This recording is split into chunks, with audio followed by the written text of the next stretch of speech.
বন্ধুরা, তোমরা সবাই কেমন আছো? আমি ভালোই আছি। আজকে আমি গোলমরিচ চিকেন করব।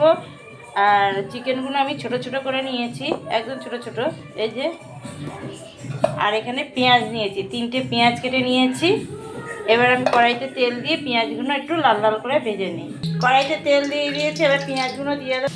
পেঁয়াজটা দিয়ে দিয়েছি, এবার এগুলো লাল লাল করে পুরো ভেজে নেব। হলুদ দেবো না, এটা হলুদ ছাড়া, নুন দিয়ে করবো। নুনটা পরে দেবো, মাংসটা দিয়ে তারপর নুনটা দেবো।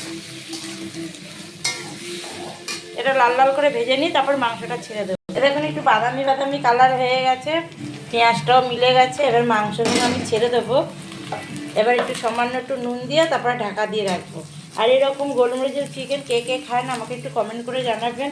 কারা কারা এইভাবে রান্না করেন আমাকে একটু কমেন্ট করে জানাবেন, শেয়ার করে দেবেন, আর লাইক করে দেবেন, সাবস্ক্রাইব করে দেবেন ইউটিউবে।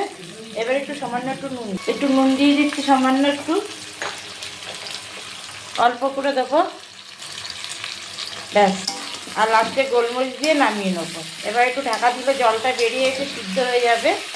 এবার একটু ঢাকা দিয়ে রাখছি, নেড়ে ছেড়ে এবার ঢাকা দিয়ে রাখছি। এই যে ঢাকা দিয়ে রাখলাম, আর খুবই অল্প সময়, বেশিক্ষণ লাগে না। এই দেখুন কত জল বেরিয়ে গেছে। আর একটুখানি টানিয়ে তারপরে পেঁয়াজটা একটু কাদা কাদা হয়ে যাবে, তারপরে আমি গোলমরিচটা দিয়ে নামাবো। আবার একটু ঢাকা দিয়ে রাখছি, আবার 10 মিনিট পর আসে। দেখুন কাদা কাদা হয়ে গেছে। আর এটা ভাতের সঙ্গে, রুটির সঙ্গে, পরোটার, ফ্রাইড রাইস সঙ্গে খুব ভালো লাগবে খেতে। একবার বাড়িতে অবশ্যই ট্রাই করে দেখবেন।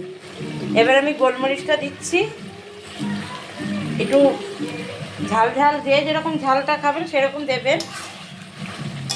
একটু কালো কালো টাইপের হয়ে যাবে।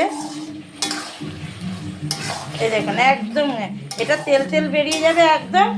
আমি একটু করে রেখেছি, যেহেতু ভাতের সঙ্গে খাবে বলে একটুখানি একটু করে রাখা হয়েছে। ব্যাস, হয়ে গেছে গোলমরিচের রেসিপি। ভালো থাকবেন, সুস্থ থাকবেন, টাটা, বাই বাই।